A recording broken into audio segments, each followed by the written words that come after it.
Hey, hey, hey, toy family! Welcome to another edition of the Marsham Toy Hour, where we discuss anything and everything designer toys. I'm Gary Ham. I'm Carlos East.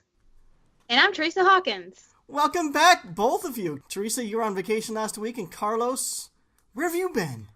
I've been on vacation of the show. I've been working. I've been just working a lot, man. Yeah, it's understandable. But I miss you guys. That's the thing about being freelance. You just have to work when the work is there. When it comes in, yeah, no, I totally understand. Gotta make it. And how was your vacation, Teresa? It was good. You went to the beach?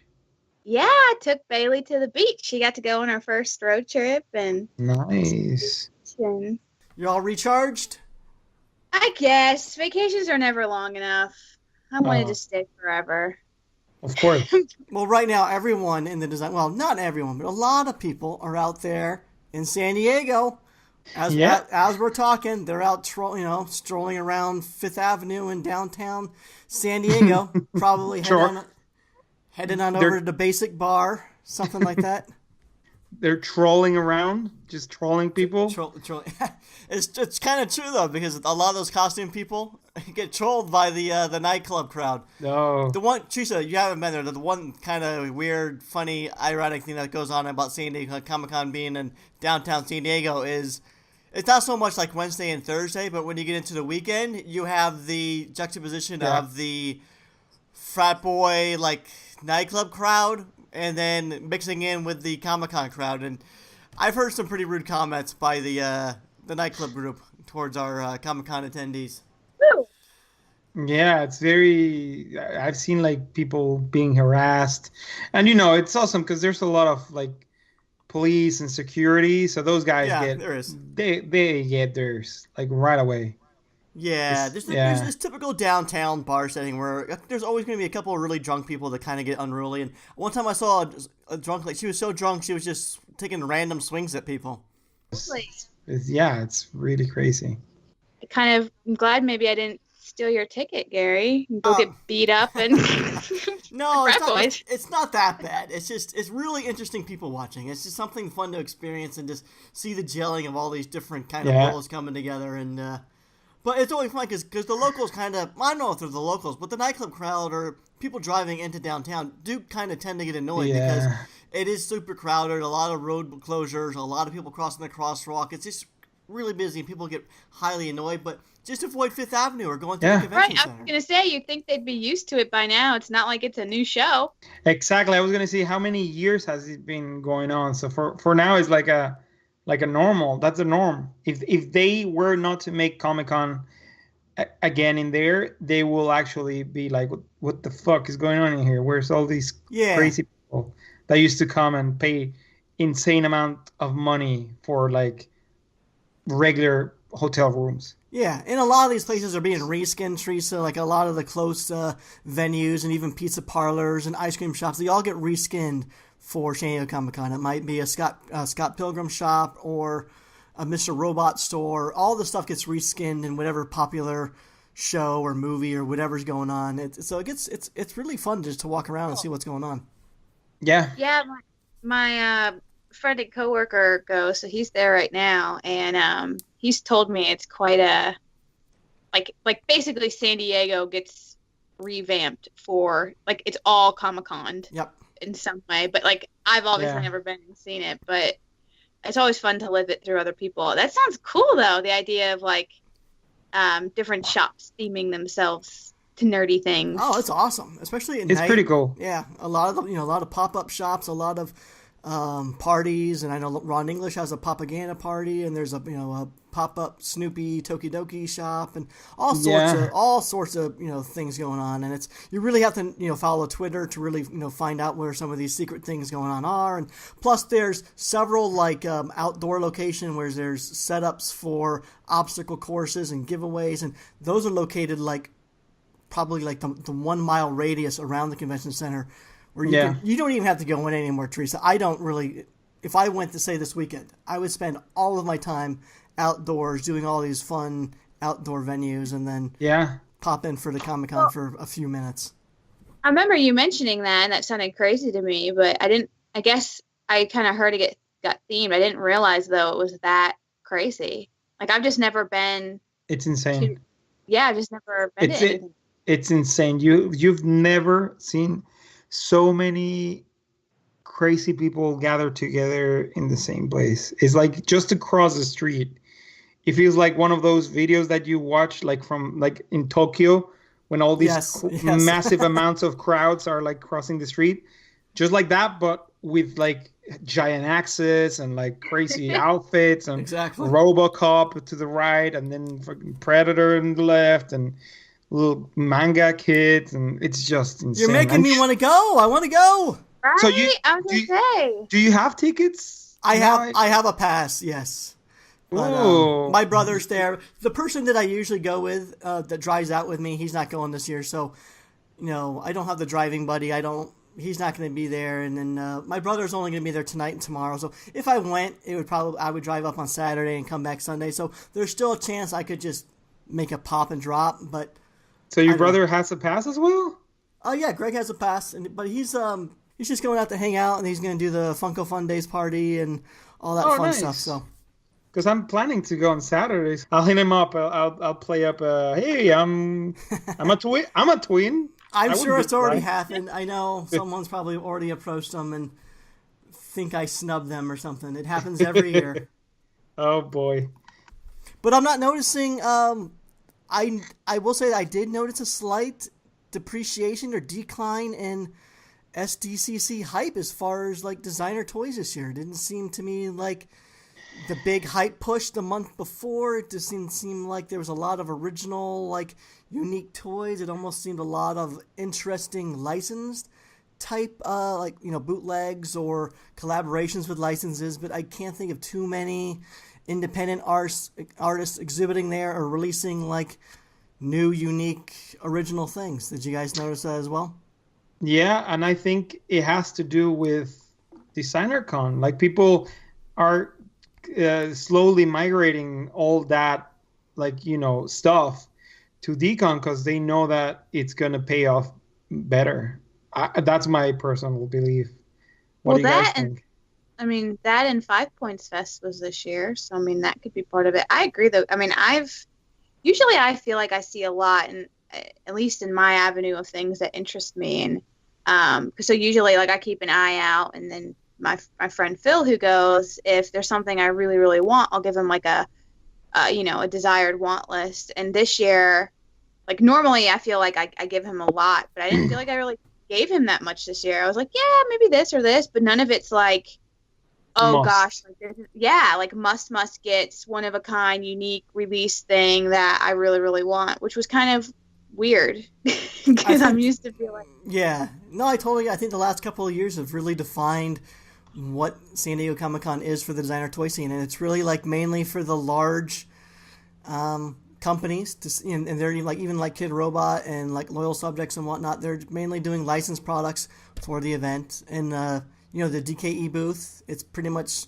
bootleg. So if you're into Star Wars or Simpsons and you like the mashups, then the TK booth probably has something for you. But other than that, like, I can't think of too many independent artists really exhibiting there anymore. Maybe Martin Chu or Hyperactive Monkey or something like that. But a lot of the artists have been dropping out. Andrew Bell's still doing it.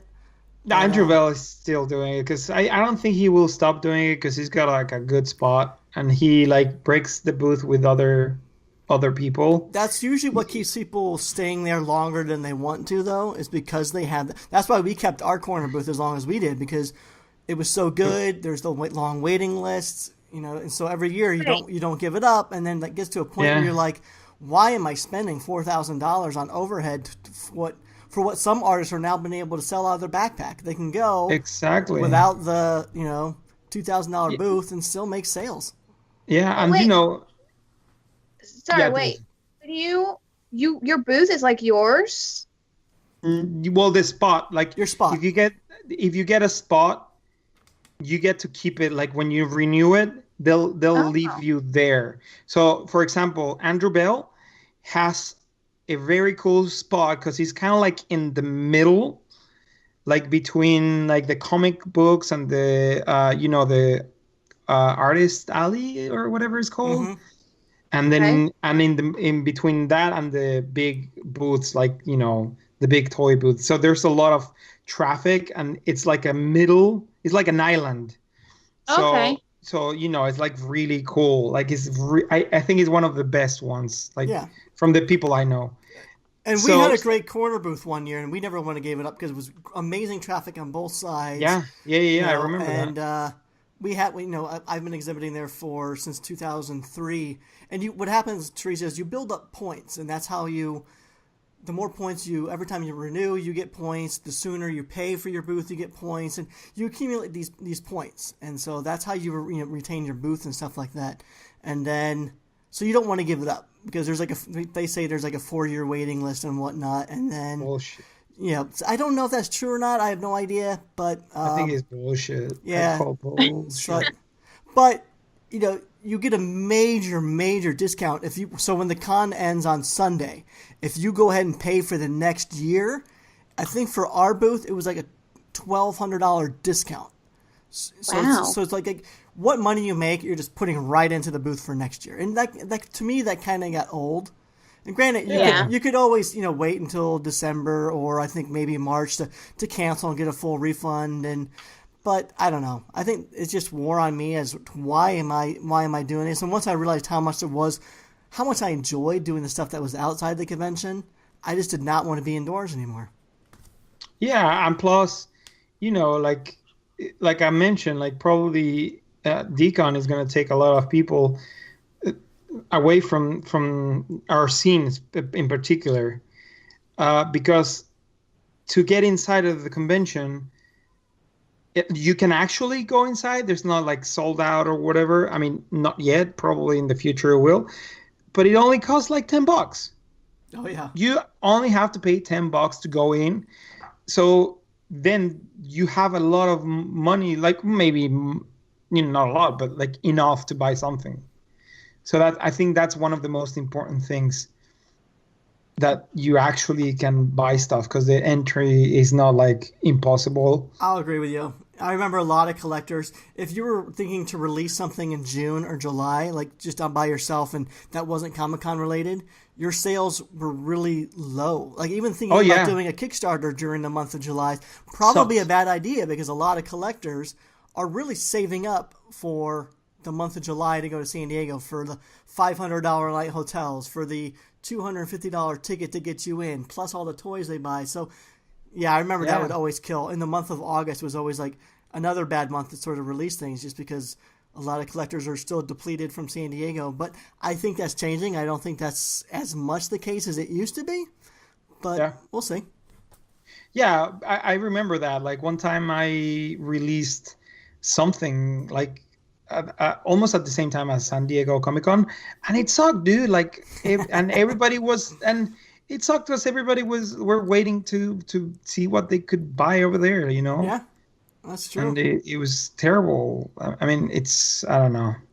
I'm not a big fan. Yeah, I mean, it's fun and all that stuff, but it's funny because it has become a convention for the big movie companies to showcase whatever they're showcasing. I mean, like, for example, Weta Studios have very cool booth, and they show, the props from the movies and all that stuff. That's really cool. But then you have these like gigantic booths, like that time where the Wild Things Are, when the movie came out, they just had this massive ball, remember, like where the beasts live there, and it was like taking over like so many booths, and there was nothing there. It's just the thing.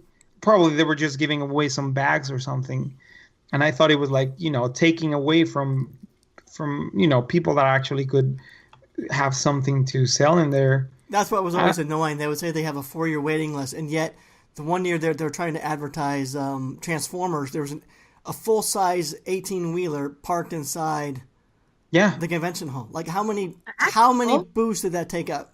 But a lot. Yeah, it still sounds cool. No, it's awesome. But that's awesome. Probably 20 booths. That they could have, reserved for somebody else. But it's become what Carlos is saying. It's all about the media. It's all about the promoting the movies and seeing the stars, and it's a lot less about comics and art and toys and that sort of stuff now, which makes it a lot hard. But it's still an amazingly fun event to go to. But as far as being an exhibitor, like, are you still getting the clientele that you want? Probably not, because tickets are so hard to get. Yeah, I agree completely. But in the other hand, there's all these other conventions, like, SDCC, or that the convention in Korea and South Korea. Yeah. That they're there, and it's probably, you're probably gonna spend the same amount of money to go to Singapore, to this awesome convention where you see like really awesome artists that you don't get to see out here, that you're going to spend the same that you would spend to go into Comic-Con, because the hotels are so expensive. That's the other thing they do, Theresa. The hotels kind of like, how does it called when gouging? Price gouging? Yeah, they do price gouging. So a hotel room that is $100, they will sell it for $500. It's everywhere. The parking, you used to be able to get $5 parking. Now it's $20 parking. No. If you stayed anywhere at a hotel near downtown, it's impossible. It's $45 a night to park your car at that hotel. Yeah. So I remember one year I paid almost like $400 and I never drove my car. I just walked from the hotel to the convention, but yet I still paid like $300 to have my car parked. It was crazy.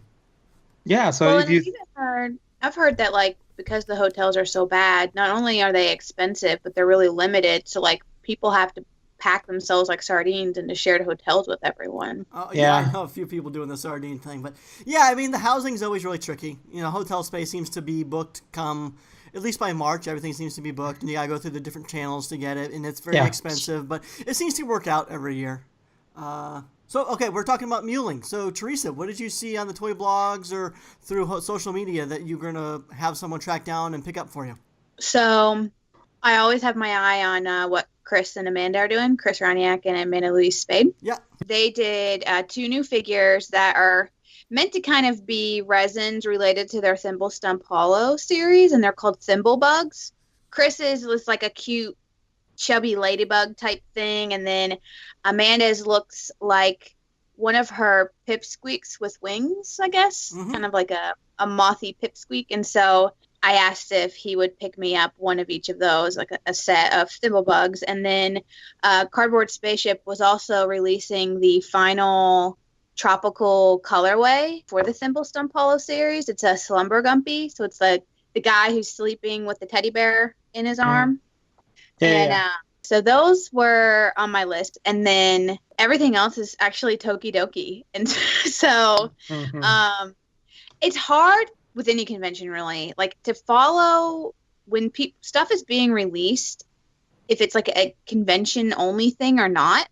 And is it like a premiere thing, or is it something that I could get later, or what? And so some of it is like new series they have coming out. So they had released this new print called Sea Punk, and so they're doing a lot of toys based off that print design.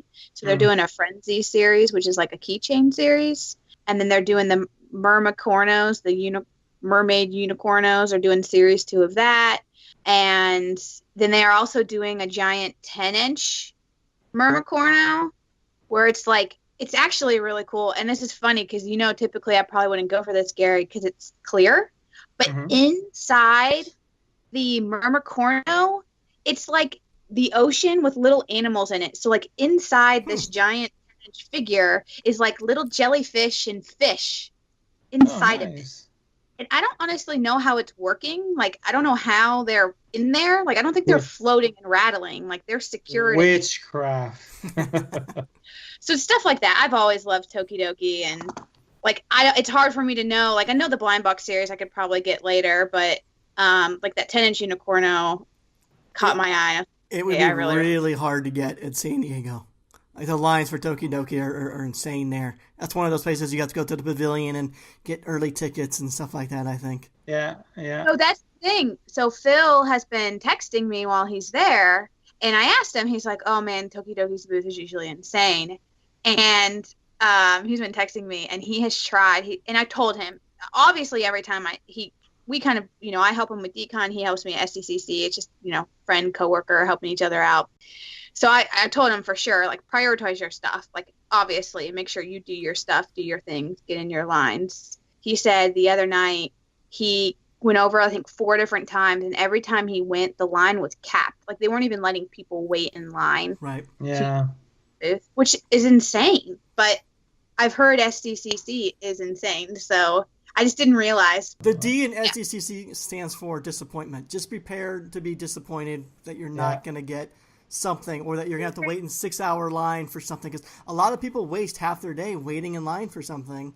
Nope. And they don't get to do a lot of other things. All I can hope is that on the blog, when they posted the list of all the different stuff at the convention, it didn't say for this 10-inch Murmurcorno, it didn't say convention exclusive. It said limited edition. I think it's not. I just saw it, and that looks like a very expensive mold. So I don't think it's going to be exclusive. Maybe the colorway, but I'm sure they're going to exploit the hell out of that just because the mold is so expensive. It doesn't look like vinyl. It looks like the harder stuff. What's it called? I forget. ABS? ABS. It looks like ABS. Okay. Yeah. Did you see anything, Carlos? Is there anything that you were hoping to get at San Diego? Oh, I just saw those Super 7 Futura 2000 reaction toys that they did, the action figures. And they look really, really cool because I'm a super big fan of Futura 2000. It was one of the toys that he did with Bathing Ape were some of my first toys I had. Okay. And I like those. I really love them. But I don't know, $50. That's the other thing. Like, you and I as, producers, like we make our own stuff. You start like capitalizing on like, okay, how much is it going to be? Or should I put that into making a pin or a print or something else that possibly will, make me some money to make other stuff? So it's become to that. Like, I really want them, but then I think, well, it's $150. I'd rather do something creative with that, Sure. Have you both been following social media, and like, has there been any releases or sneak peeks of anything seen in San Diego that we can look forward to? Much. I haven't seen, like you said, there's no much. Like, of course you see like the bigger companies like, Funko and all those, but like the little guys like us, there's no much. I mean, you see a thing here and there. Like I saw Nate Mitchell did like these 10 like the little Nintendo cassette with the like Deadpool. They look like Deadpool. They're really cool. I really dig them. But like I haven't seen much. I saw Andrew Bell. He did a new Android figure, and he's also doing some keychains. Yeah, I saw those. It's like a beta testing that out. It's like a little food series. Yeah, they're like they're called single servings, and they're really cool. I thought they were really cute. Yeah. Like like super, keeping on the line of the Ono sushi. Yeah. Dead food and all that. It's really, really cute, really funny. And he's always doing cool stuff. And then I think he did some hand-painted, hand-cast, like the little pet food little guys. Mm-hmm. Those look really, really cool. But apart from that, of course, George, George Gaspar, he has like a bunch of like cool enamel pins and stuff. I did, yeah. I like some of those. Yeah, the Disney Princess hair series is pretty fun. Yeah, I helped them with the vectors on those. Those were really cool. It's a really cool idea. Yeah, when I first saw them, I thought they were great. I mean, I know it's based on Disney property and all that. I'm sure there's gonna be some listeners that are thinking, "Oh, did George get those officially licensed and all that?" But I don't want to get into it. But I think it was a great idea, and I think they're going to sell really well. And, exactly. I mean, and those are made by a coworker of us, of George and I. Art Pimentel. Oh, so it's not George's. For some reason, I was thinking it was George's thing. So who? It's a clever idea. So who came up with it? Was it George's idea or Art's? Yeah, it was Art Pimentel's. Oh, okay.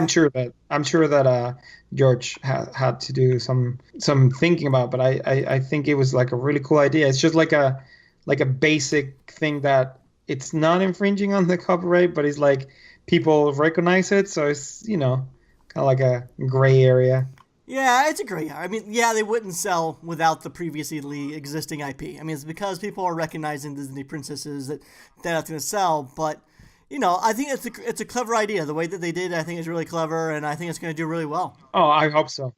I hope so. And speaking of George in pop culture, one of the things that when I saw that I would actually probably have dropped $100 on if I was there was the Scott C. Greatest Showdowns bootleg. It's like when I first saw that, my jaw hit the table. Like, I love it. I love Scott C's artwork, and so that the fact that they're finally making some toys of his stuff is great. And George actually was a sculptor on those. Oh my God! That's the only thing. Yeah. That is the only thing. It's sold out within I think minutes of opening night. But I love the fact that they're now doing Scott C. Greatest Showdowns. They can be doing the series for the next 20, 30 years. He's got so many, but it was brilliant. And George did the sculpting on it, and I gotta say, George did a great job because I can't imagine it was easy to do because anyone who's not familiar with Scott C's work, it's a very wonky watercolory style, and a lot of the charm is in the wonkiness and in the line work of his drawings. And so for George to be able to capture somewhat of the charming essence of that in the sculpt without the line work, he did a good job. It was great. He did it. I didn't know he did that. It's fantastic. Yeah. And it's funny because I know Dove, and I saw like a preview. And I thought, I have to tell him to save me one. I have to tell him save me one. I forgot. And then I saw it sold out. I knew it would sell out instantly. There's one thing that I had no doubts would sell out. I mean, a lot of the stuff at DKE booth, I know the bootlegs are just popular. A lot of them do sell out. But I knew that was the one I would have bet the house on. Yeah, and you know what? They're really good quality. I mean, the packaging is super cool. I mean, they're bootlegs, but they're really nicely made. I mean, but the whole thing about that one, I really wish they were not bootlegs and actually, produced pieces so you can take them out and display them. Because he has so many, I'm sure they should go that route. He does, but unfortunately, DKE got to him first, and so it's most likely if they continue the series, I would assume it's going to remain bootlegged versus a mass-produced, open edition manufacturing series. I don't think DKE's done that yet, where they've gone mass-produced. It's always kept limited edition, keeping to the bootleg vibe, but maybe. And, maybe Scott C. would consider running it through someone else, but I would say since Dove is doing it first, I hope he stays with Dove, because Dove's such a cool dude. I really like him. He's awesome. And that's what I'm saying. That's why I think if it's going through him, DKE doesn't do that many conventions, maybe 3 or 4 a year. Mostly, California based, and they go to New York, and they'll probably do 5 points this year. And then, so if they keep that relationship going with the bootleg route, then I'm going to assume we can maybe expect to see 3 or 4 new great showdowns a year, maybe. Amazing. Theresa, do you know what we're talking about?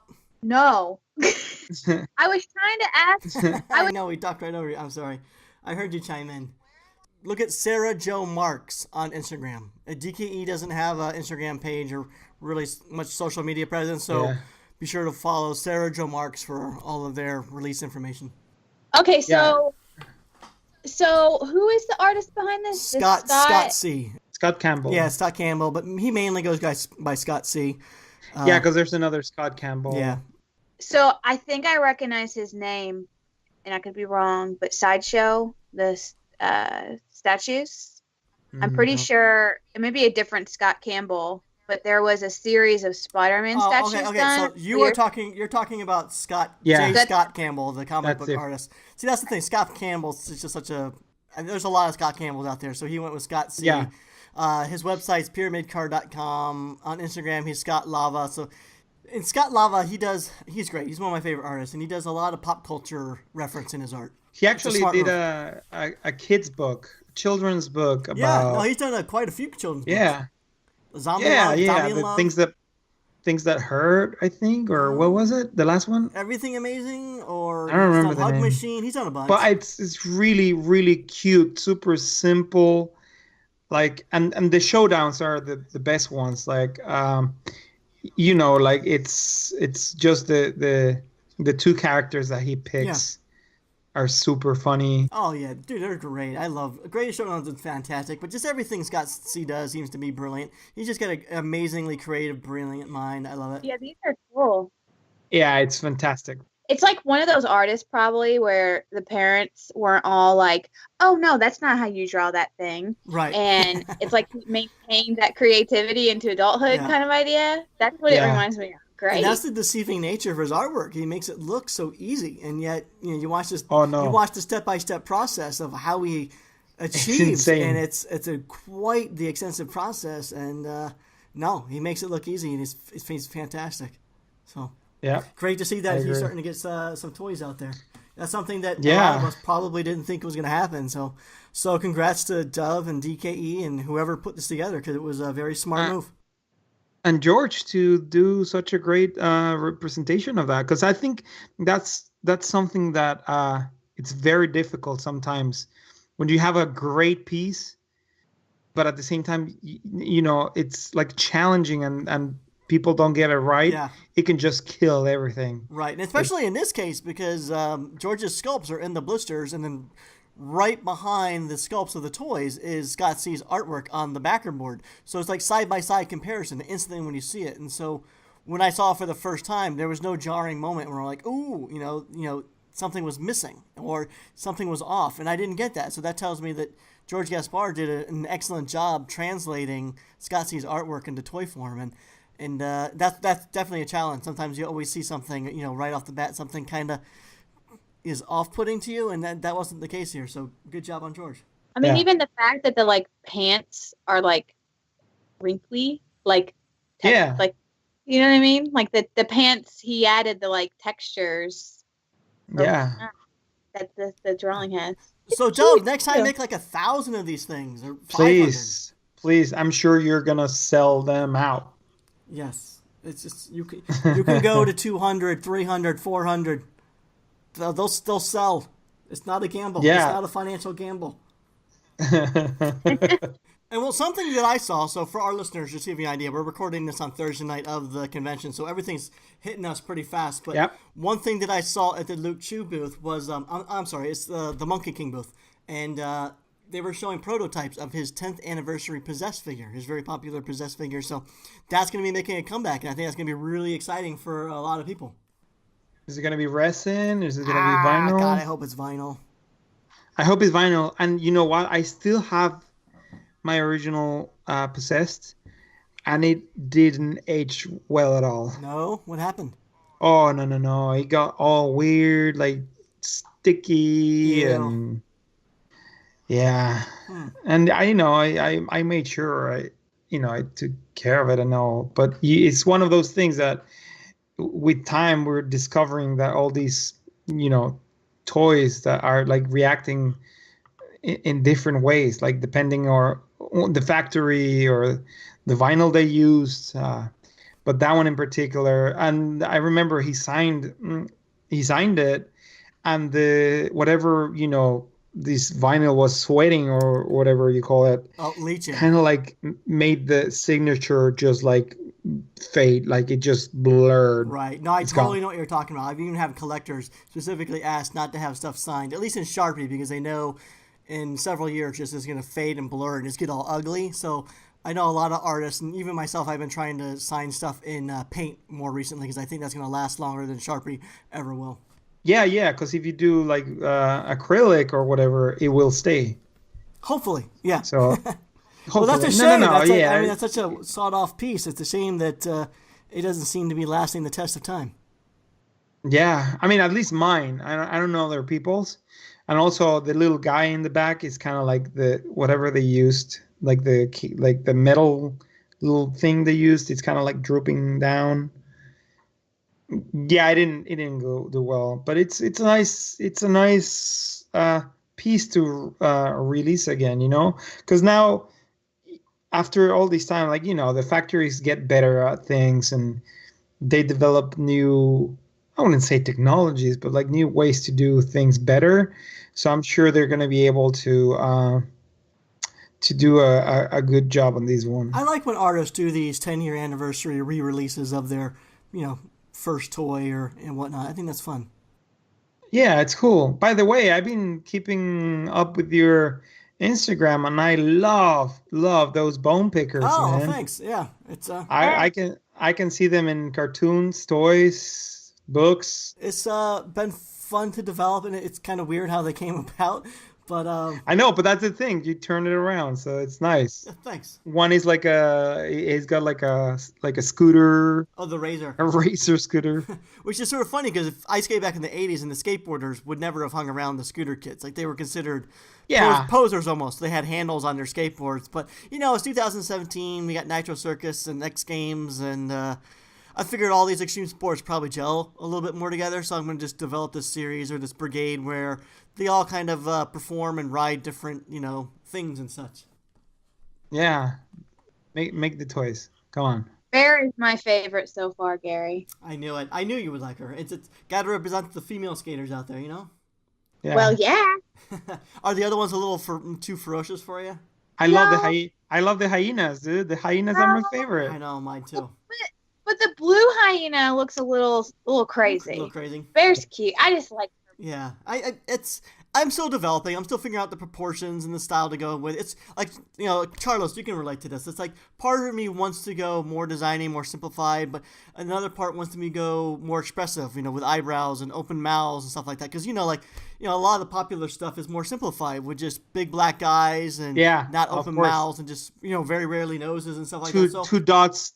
Sticky Monster Lab. Yeah. Speaking of which, did you see Sticky Monster Lab's 10-year anniversary exhibition? Dude. That was the single best exhibition. Amazing. I mean, I haven't been to many, but I saw their live video they did on Instagram, and it blew my mind. It's amazing. We're like, Daniela was trying to see if we could go, and at the end, because of expenses and stuff like that, it was too crazy of an expense. Was it Taiwan? Yeah. Yeah. But God, it was so good though. It looks amazing. Like I would have bought everything in the store. Everything. I know, me too. But yeah, it's totally what you're saying, like expressionless, like super neutral. But sometimes it's not what you're like. It's funny because when I sit down and draw, like sometimes I say like, okay, I'm gonna do something like more like these, like this current that you're saying, like Tokidoki, kind of that. But at the end, my hand gravitates to the other stuff. Right. It's well, that's your style. It's weird. Well, it's weird, but I can totally relate though. It's one of those things like some artists don't like to deviate or play around with style too much. They kind of just they're set in stone. And of course, there's some mornings I like to wake up and I'll draw kawaii or I'll draw more designy, and then the next day I want to draw more expressive and more detailed. It really depends, and it's a mood thing. And often sometimes it depends on what you're designing for, whether it's a book or a toy or screen printing or all that sort of stuff. So that really impacts the design. So yeah, I'm still trying to figure it out and just having fun while I'm at it. Yeah. Yeah, keep doing them. Yeah, no, I'll do it. That's my personal little passion project at the moment. What animal is next? Oh, I got a whole bunch written down. Polar bear. I'm a polar bear, gray wolf. Oh yeah. Giraffe? Which one? You gotta somehow squeeze in a giraffe. But that's not a bone picker. Right. Oh. Yeah, okay. that's The light bulb goes up. So no, it's the Bone Pickers Brigade. So I'm just gonna try to stay mainly scavengers, which is fine because, the scavengers, they don't get much love. No, exactly. But they're not bad. They're just scavengers. Yeah, they're just misunderstood. They're like the misfits. The minis. Yeah. Okay. So I'll just continue doing the scavengers, and then maybe I'll branch out into the other animals. So just gotta get check off the list. Komodo dragon. Komodo. Mm-hmm. Yeah. Asian kid. Dinosaurs count? Nah. I could do that. I'm sure some of them were bone pickers. Sure. Raptor. Why not? T-Rex was? Dinosaurs. T-Rex is good too. I like it. I like it a lot actually. But let's move on. So let's take a brief moment to mention some of our sponsors. We got some great sponsors here on the show, so if you enjoy what we're doing here, please be sure to check out and support some of our sponsors. And firstly, we have Prints on Wood. They've been with us since the beginning, pretty much. So if you're an artist or a photographer and you've ever wanted to see your artwork or photography printed on beautiful, sustainable wood, then please be sure to check out printsonwood.com. They offer a wide variety of services. They've worked with tons of amazing artists, helping them print their limited edition fine art prints on wood. So they can help you out too. So be sure to check out printsonwood.com.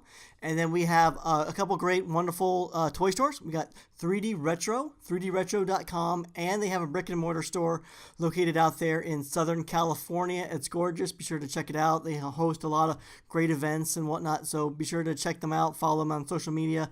And we have also Strange Cat Toys, strangecattoys.com. If you use promo code Marsham at checkout, you'll receive 10% off your entire order. Corey is a great guy. He'll take care of you. But just be sure to check out strangecattoys.com. And for all your daily designer toy news, we got a couple awesome toy blogs for you to check out. So be sure to follow SpankyStokes.com and thetoychronicle.com. I follow them daily. I know a lot of others do too. So if you want to be on top of the latest and greatest toy news as to what's going on, what's coming out and releasing, be sure to follow them and give them the love and support that they deserve. They're awesome people.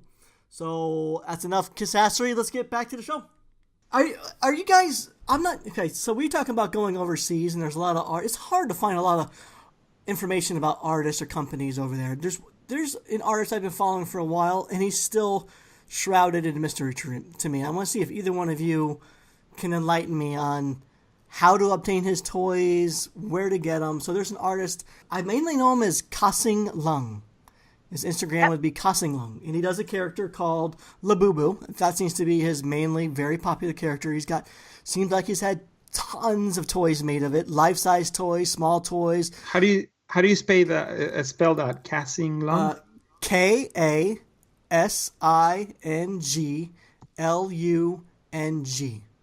and he's on to this. He recently showed on his Instagram account. He's going to have a series 2 of his the monster miniseries. Yeah, I love every single one, and I missed on series 1 completely. And he had an exhibition just last month. It seemed like everything was selling out. Everything sells out, and he said, "I'm thinking like, how do I get his stuff?" And I've learned it's through a company, or maybe I don't know if it's a company. I don't know if it's a gallery. It's called How to Work. What is that? Do you guys know what that is? I don't know. And you know what is funny? I just started following him. Yeah, I just started following him. Was that Theresa? I don't know. I only know what you know. I know literally what you just said is all I've been able to figure out, because there's actually a handful of us trying to figure this out. Yeah, like I've got. I know there's a couple people over in the UK who are interested. I've been trying to dig in because I really like the original, like the brown colorway. Labubu? Yeah, so Labubu, just for anyone who doesn't know, it's like a kind of bunny-eared monster with kind of crazy teeth. It's almost menacing, but cute menacing. It's like kind of like a were-bunny. Yeah, like a but cutified, right? And so, but I prefer like the straight-up brown furred colorway, and they've done a bunch. Like the pink one I know released kind of soon, but the only way I've been able to see to buy it, Gary, is on those like Instagram accounts where it's people overseas who acquire a bunch and try to sell them. See, and that's nearly impossible to tame those. I'm just looking at finally a painted version of one of the characters in the Monster Series 2, and I love it. It's a little Krampus looking guy. Yeah, I love it. They do have them. They have them in eBay, but they're really expensive. See, yeah, I'm talking about how do I obtain it just for standard retail price? Is it just not doable? Is this a hopeful wish? They're going to be in Toy-Con. The Taipei Toy-Con. Taipei Toy-Con. One of those accounts that was selling them, I asked them, just curious, like what their price was. And they said it was, what is Hong Kong dollars, 2,100, which I think was like $21. No, a couple $100. $270. Really? And I was like, I'm not going to pay that much, so. My Plastic Heart, Roto Fuji, who's ever really good at importing goods to your store, like, please figure out how to get some Kasing Lung in the States. You know what? I think the easier thing to do is put the word out there. Whoever is going either to show or to visit Taipei for the Taipei ToyCon, just mule some back. Well. Hey, but see, here's the question, Carlos. We know that there's tons of overseas conventions, but like, I don't know how to find anyone who's not gonna like do that. Like, okay, yeah, I'll get it for you, but it'll be $300. Like, how do I find people? All right, do we have any listeners in? We want a mule in Thailand, Taiwan, Japan, and we want to have our own personal Marsham mule just for us. We'll take care of you and we'll help promote you or do whatever. Whoever we can do, but we want to obtain some of these goods that are over there. It breaks my heart that I can't get this stuff. And we want to obtain it at the regular price. Yes. Well, I'll kick you. We'll do something. Yeah, extra, we can do like some original like sketch or like a painting or whatever. I don't mind doing something like that. A toy swap, or you want an original or something. Yeah. But a lot of the stuff you still have to. We understand that you might have to wait in 4-hour line for some of this stuff. We're not going to say no for these guys. But, the convention, this one in particular, is very little. I don't think that the lines are going to be like crazy. Here's what would happen, Theresa. Someone would do this for us, and they would end up getting like a clear that you and I typically don't like. Oh. And then it would be like, oh, really? then you get to customize it, dude. Did you see, Gary, the bean one? Which one? The Labubu that looks like it's got jelly beans inside of it? No. Yeah, no. That's probably what I'd end up having to do, just fill it. Because that's one thing. I know a lot of people love their clears, but I don't like being able to see through it. I want to see the detail. Yeah. So I would fill it with something, Jell-O or jelly beans or gumballs or sweet tarts or M&Ms, something to where I could see the form. But do you all feel like that's like, I feel like that's like the new theme for non-US like sofubi? That's cuter sofubi, not I guess the traditional sofubi, but I feel like that's like the new thing. Clear or partial clear transparent figures. Yeah. It's always been around, but I'll agree with you. It does seem like recently it's a lot more prominent. Everywhere. I don't know. Like, I feel like that, like all of the Joby, so OK Luna's Joby Fox, they have like a fox character and it's sofubi. Like the majority of the foxes that they've made are clear or transparent in some form, which is fine. And I don't dislike it, but like, I really want some, well, first of all, some easier ways to obtain it over here, obviously. But like, I don't know. It makes me a little sad. Because I really want to see some non-clear ones because that's just what I like. It's what I prefer. Now, Theresa, did you see that they're doing chibi versions of that? Yeah. Yes. Awesome. Yes. You can't say no to chibi. Oh, gosh. Actually, another one that we were recently talking about that was originally released in the clear rainbow was Candy Bolton's... Randalulu. Randalulu. But did you see an Elise sneak from the company that she's working with has shown a brown opaque version? That looks nice. And actually, if you go to Piece of Art Toys, their Instagram, so they had posted like a zoomed out kind of photo, but they actually posted a close-up shot as well. It's like a traditional kind of red panda kind of colorway. It's a brownish red, black, and white. It's great. Excited they're doing some opaque ones. That colorway is fine, but I'll probably wait for a more like... Yeah, I figured you would. The red panda one's really nice, but it's probably a little too traditional for you. I think you tend to go towards the more blues and pinks and the more colorful stuff that just... Like pastel-y, brighter, some maybe not a traditional panda color. Yeah. I hope they'll do something like that. Yeah, and that company that Candy's working with, the Piece of Art Toys, it seems like they just came out of nowhere, but they got like 2 really strong releases right out of the gate. Yeah. And that like train, that like, it's called Zombie Monster, but like finally seeing the photo of like it at a booth and them standing behind it. It's big. It's like a really long train. with all these pieces. Oh, so you saw it where they added to it. If you originally buy the toy, the Zombie Monster, it's only like 3 pieces, 3 train cars with a tail, but then it's engineered in a way that you can easily add to make the train as long as possible. So that's what you saw, but Yeah, it's pretty cool. Piece of Art Toys, definitely a company to keep an eye on. You know what popped into my head today, Teresa? Maybe Carlos too. Have you guys ever thought about displaying your stuff by year?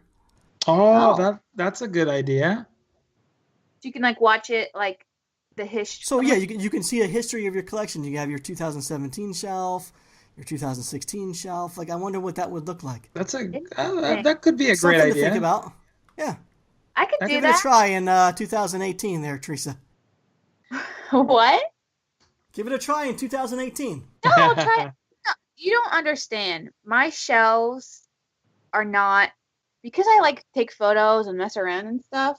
I may get a shelf ready, and then like a day later, I tear it apart. Like I just don't. Yeah, like I don't. She plays with her toys a lot more than we do, Carlos. Yeah, like that's what I do when I get home, Carlos. I sit and I tinker. No, I don't.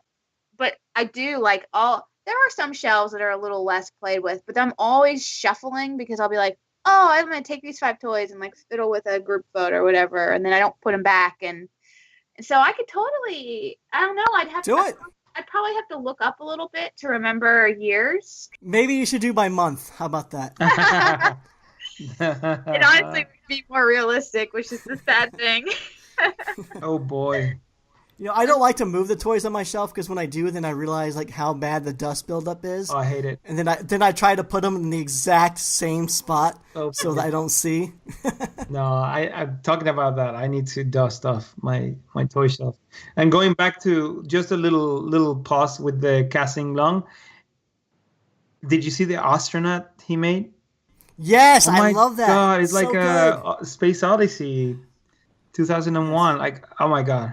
I love that guy. So good. I know that's something.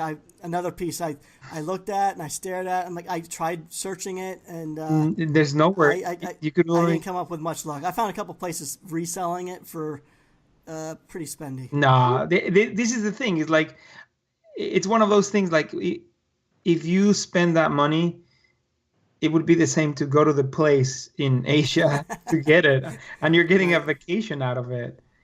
Yeah. Teresa, you have to go to one of those conventions. You will come back with bags full of awesome stuff. I swear. Overseas one? An overseas convention? Yes. Oh, Carlos, all conventions would be dangerous for me. I don't know, but I'm sure these ones, because you see stuff that you will never see anywhere. It's, Right. I mean, and you will see it like these kind of things, but you can still buy it. That you cannot get it. You know what I mean? It's one of those things that when I went, I was like a little kid in the candy shop. Like from the beginning, when you got into the convention, there was an alien, like a chibi alien xenomorph, taking a dump in one of those like in one of those Japanese like toilets, and they had another one in front of him, so you could take a photo, like squatting. Like you don't see that kind of stuff in here. Their sense of humor is like better, I think. It's like it's a little. Is it better or is it just a little more out there? It's better because they're not like afraid of like making fun of stuff like that, you know? True. Yeah, I don't see much restriction. Well, you know, like talking about toy, like I'm sure it would be crazy. I feel like I'd have to buy the world. It's kind of like if we went to Japan, Gary. I'm sure we would go nuts. Like well, you would have to because of what Carlos is saying. Me too. Like I still kick myself for not going to the Sun Guts. But Sun Guts booth at 5 Points. Yes, I see that little shark constantly, and so Carlos, I don't know if you've seen it. It's like a little chibi picture, it's like a little boy in a shark costume. So it's like a shark head with a little face inside of it, like inside the teeth. No, I haven't seen it. If you go to the Sun Guts Instagram page, I think they've got a yellow one that they just posted. Yeah, so if you look, it's like their 4th photo right now. They've got like a yellow version that they're going to do. Oh, how cute! It's adorable, and I'm cute. so mad because I'm not 100%, but I'm pretty sure they had a version of that at 5 Points that I could have got. Oh my god. Those passed up opportunities that they'll nag at you for eternity. Yeah. So I'm just gonna keep waiting and watching, but of course, like most of the time, it's gonna be at some event that's over there, and Yeah. So there's one I just saw on Instagram today. Are you guys familiar with Sonji Young Yeah. at Dressy Doll? It looks like she did. She's the creator of Teary, the Made for Your Happy Tears character. It's a little teardrop girl, very cute. And but she did a custom of the Rangeron, and it's a clown Rangeron. God, I fell in love with it instantly. It's so good, and I don't know anything about it. I don't know if it's a one-off. I don't know if it's a custom. Gary, So I think it might be a one-off, but how do I find it? Who was it? at Dressy Doll on Instagram. Dressy Doll. Oh, cute. For the first time, I would want a clown because I hate clown. This one is God, this one is so very bad. Captain Nemo. Oh, I want it so bad. I I want it. Okay, let's look. We're gonna see this. No, I've tried. If you find out any more information, let me know. But I believe it is just a one-off for an event out there in Seoul. There's customs are one of those things where a lot of times you see, and you just have we'll never own this. We just get to stare at this picture for the rest of our life and pretend we own it. But at least, say if it's a one-off or it's a limited edition, or there's no information, so you don't know what it is, and that's what drives me more nuts. Yeah. I don't know. Could this be a run of 20 that there's a chance of getting? It looks like a custom. I think so too. Yeah. It's hard because it's definitely a show. It's called a circus show, and it starts in 2 days. At Toy Republic. Let's go look at Toy Republic. We're seriously. Our toy detective is on the job. Yeah. Oh gosh, I could do this for forever. This is my favorite game. Attempting to hunt down and find something. It's just so much fun. That's part of the fun. When it gets overseas and in different languages and all these different companies, when you get into that wormhole of what's this company, what's this event, then I started. It's not as exciting to me. Yeah. Because I start getting confused and then I get frustrated. Yeah, absolutely. Oh. Okay, there's this show. It's called SX. It's like a cross. I don't think it means X. Do you know what I'm talking about? Where it's SXT, the collaboration X. Yeah, SXT. And I'm gonna say it wrong. Seoul, SEOUL. At Toy Republic, collaboration artist, and it says a joint exhibition of Shoko Nakazawa and T9G. It's like a collaboration of a bunch of artists they've brought on board to do customs. Here's what drives me nuts about this. Carlos, remember when I said that we were taking a family trip to Seoul? Yeah. It was right now. We should have been in Seoul right now. Are so you my mother-in-law's there. We decided not to go because it was just too expensive for an entire family of 4 to go. So we backed out. But yeah, she's there. And, send her on an adventure. No, it's not. But it's sort of heartbreaking to think that I could have been there. Gary, one of them is plush. Someone's doing. Oh, really? Yes. Okay, collaboration artist. Okay, I got a list. Let's find the plush. Go to MITTEN_MINIO. And it's a needle felted ranger. Oh, that's cute. And oh my god, it's adorable. Oh my god, this just became the cute show. Woo! Sorry, Carlos. And we're driving our listeners nuts right now because they want to hear us talk and not. And I'm not looking shop on Instagram. But going back to the whole Comic-Con stuff, I believe that there's cooler stuff out there that will take you to new places to meet completely new up and coming artists, such as the Singapore Toy Convention, the Taipei Toy Convention, the convention in Korea. It's called Art Toy Culture, and I already wrote them and say, hey guys, do you guys invite artists from abroad? Oh, look at you! Oh, dude, I want to go.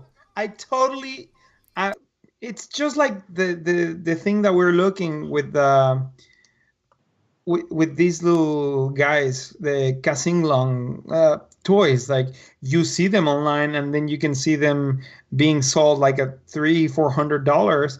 But when you get there, they're there, you know, they're like all these people that you don't usually see. And then, you know, later they can become huge, or they can just like keep it like on the down low, you know, like Cool Rain. I remember seeing Cool Rain stuff in one of those conventions, and he was like super cool dude. And look at him, like now he's doing like massive stuff for Nike, like and it all started him doing like those 12-inch like customs that he does. And it's amazing. Like Yeah. I completely am for doing something like that, because it's not that San Diego Comic Con is not cool, because there's also like a lot of stuff going on that you don't necessarily have to be inside the convention, but it's going to like a complete different country. You can take the same amount of time, like a week, you know. I mean, the jet lag and all that stuff sucks, but you're going to these like amazing place. And if you're an artist, dude, it's like the best like thing to do, because something that I would recommend is that people out in Asia like buying small stuff, like Theresa, like just the minifigs, like small stuff, because you know their living situations out there, like it's more expensive, their apartments are really little, so they really take, you know, into account that when you're selling something, they like the smaller stuff. And you know, it's cool. It's cool to see what's out there. Yeah, we'll have to talk to you more about that sometime, because I know you've traveled quite a bit overseas and gone to these other conventions as guests, and we should Yeah, probably talk to you a little more about that and figure out how that all worked and yeah, I'm in. how it went and all Count that me stuff. in. Sweet. Yeah, I Cool. want to listen. Yeah.